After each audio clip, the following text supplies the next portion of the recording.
বৈষ্ণব কবি বলেছে, নিষ্কাম ভাবে যদি প্রভুকে ভালোবাসা যায়, প্রভু বলেছে এই জগতে সারা জন্মের মতো আমি সেই ভক্তের দাস হয়ে যাই। যদি কেউ পুত্র রূপে আমাকে ভালোবাসে, আমি তার সন্তান হয়ে যাই।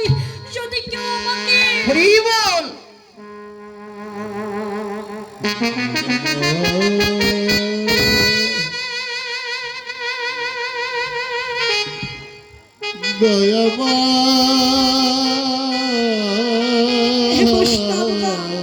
শ্রদ্ধা ভজনে ভক্তকে আশীর্বাদ করবে, সে যেন আমার প্রভুর চরণে প্রাপ্তি হয়।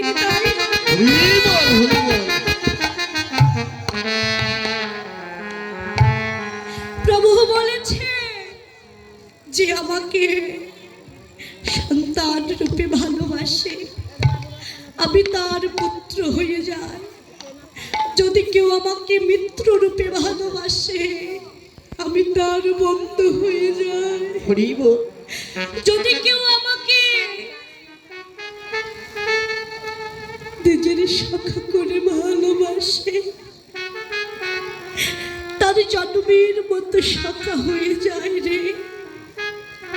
আর এই জগতে যদি কেউ একবার ভগবান রূপে আমাকে ভালোবাসে, আমি সেই ভক্তের দাস হয়ে যাই রে। তাই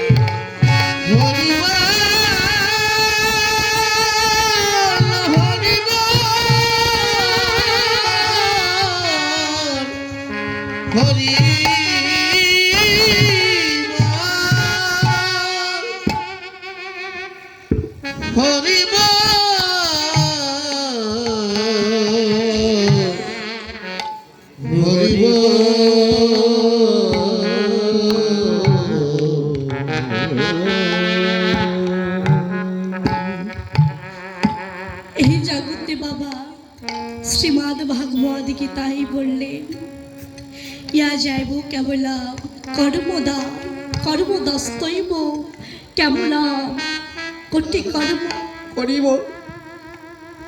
হে বৈষ্ণবগণ, আমার শ্রদ্ধা ভজনীয় ভক্ত আমাকে 500টি টাকা দান করেছে।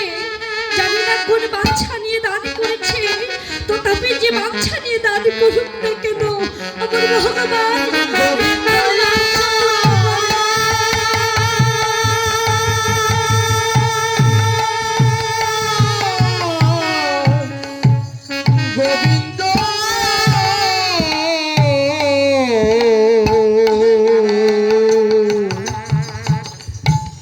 গোবিন্দ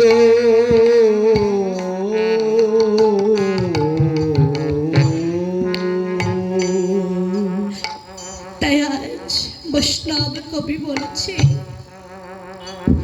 এই জগতে যদি বাবা ভজন করতে হয়, সেই ভজনের পথে বড় দূর। ভজন যদি করতে হয়, সকাল সকাল গমন করো, সকাল সকাল বেরিয়ে যাও। এই জগতে বাবা পতি পুত্র এবং পতি পবিত্র পবিত্র না হলে কোনোদিন প্রভুর চরণ পাওয়া যায় না। কেননা এই জগতে তুমি যতদিন দীক্ষা শিক্ষা গ্রহণ করবে না, ততদিন তোমার ওই দেহটা গোবিন্দ ভজনের। যখন